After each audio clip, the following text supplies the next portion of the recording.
এক একটা গল্পের পিছনে অনেক স্যাক্রিফাইস, অনেক রাগ, অভিমান, অনেক কিছু লুকিয়ে থাকে। তো চলো আজকের গল্পটা শুরু করি। আমাদের কাজ শেষ হয়ে গেছিলো, মানে সকালের রিচুয়াল শেষ হওয়ার পরে আমি আর অভিদা এখন অভিদার বাড়িতে যাচ্ছি, কারণ আর একজন সিনেমাটোগ্রাফার আসার কথা আছে। তো তাকে নিতে চলে গেছিলাম আমরা মালঞ্চতে। ওই দাদাটা আসার পরে আমরা সবাই মিলে চা খাওয়ার পরে একটু আড্ডা মারছিলাম। আর পাশেও আর একটা কাজ রয়েছে, ওরা দুজন যাবে একটা বাড়িতে আর আমরা দুজন থাকবো একটা বাড়িতে। তো আমরা সবাই একটু আড্ডা মারছিলাম, তারপরে চলে গেছিলাম। এসে দেখি নানিমুখের কাজ শুরু হয়ে গেছে। তো নানিমুখ সারার পরে আমরা সবাই চলে গেছিলাম টিফিন করতে, কারণ এরপরে আমরা টিফিন করার সুযোগই পাবো না, কারণ আমাদের সিঙ্গেল শটের জন্য মেয়েকে অন্য জায়গায় নিয়ে যেতে হবে। তাই আমরা চলে এসেছিলাম যেখানে বিয়ের আসর, মানে অ্যাকচুয়ালি যেখানে বিয়ে হবে সেখানেও খাওয়া দাওয়ার ব্যবস্থা হয়েছে। তাই আমরা সবাই চলে এসেছিলাম এখানে টিফিন করতে।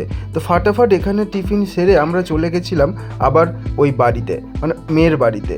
তো ওখানে গিয়ে মেয়েকে নিয়ে মেয়ের নানিমুখ কমপ্লিট হওয়ার পরে আমরা সিঙ্গেল শটের জন্য রেডি করছিলাম এবং বলে দিচ্ছিলাম সব কিছু। প্রথমে আমরা নিচ্ছিলাম ঘরের কাছে, এটা হচ্ছে মেয়ের বাড়ির সামনে। তো নানিমুখে বসার আগেই এই কাজগুলো আমরা করছিলাম, মানে আগে দেখছিলাম এখানে ঠিকঠাক ফটো আসে কিনা। তারপরে তো নানিমুখে বসেছিল। যখন নানিমুখ কমপ্লিট হয়েছিল তারপরে আমরা মেয়েকে নিয়ে আউটডোরে গেছিলাম।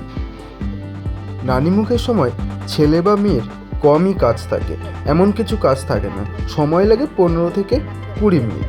তো তারপরে আমরা মেয়েকে নিয়ে আউটডোরে গেছিলাম। আমরা গেছিলাম বাইকে করে, আর বাকি সব গেছিলো টোটোতে করে। তো আমরা গেছিলাম কোথায় সেটা নেক্সট ব্লগে বলবো।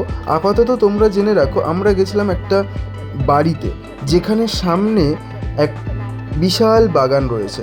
তো চলো নেক্সট ব্লগে কোথায়, এই বাড়িটা কোথায় তোমাদেরকে জানাবো।